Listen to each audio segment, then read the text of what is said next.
Ayon sa pag-aaral ng mga dalubhasa, ang paraan ng pagligo at ang mga produkto na ating ginagamit sa ating mga buhok ay may malaking epekto upang mapanatili ang kalusugan at kagandahan nito.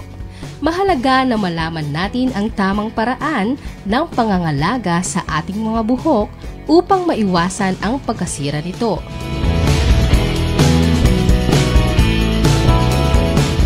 Narito ang ilang mga tips upang ating mapanatili na healthy and looking good ang ating mga buhok. Alamin ang iyong hair type. Kung ikaw ay may curly, straight, coarse, fine o iba pang klase ng buhok, may mga produkto at routines na angkop para sa iyo. Paliguan ng buhok base kung gaano ito kadalas nadudumihan at kung gaano ito ka-oily. Kung ikaw naman ay may straight hair at oily scalp, mainam na mag-shampoo araw-araw. Kung ikaw naman ay merong dry, textured, curly, or thick hair, inirekomenda na mag-shampoo lamang kung kinakailangan. Sa paggamit ng shampoo, i-apply lamang ito sa scalp. Dahan-dahan na i-massage sa scalp ang shampoo. Sa paraang ito, natatanggal ang mga build-up products, dead skin, at excess oil na nasa anit at buhok. Naiiwasan din ang sobrang pagka-dry nito. Gumamit ng hair conditioner pagkatapos mag-shampoo. Tumutulong ito upang mapanatiling moisturize ang ating mga buhok. I-apply lamang ang hair conditioner sa dulong bahagi ng buhok kung ikaw ay may straight hair. Kung ikaw naman ay may dry o curly hair, i-apply ang hair conditioner sa entire length ng buhok.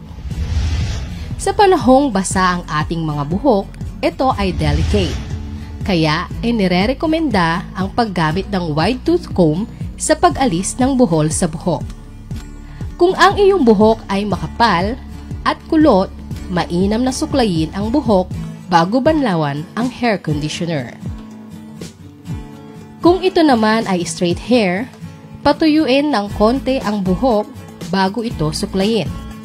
Sa pagsusuklay ng straight hair, magsimula muna sa dulo ng buhok paakyat upang mabawasan ang damage.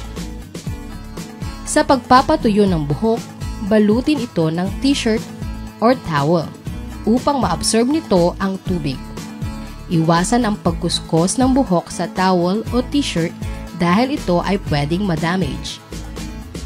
Iwasan din ang sobrang paggamit ng blow dryer, hot comb o curling iron.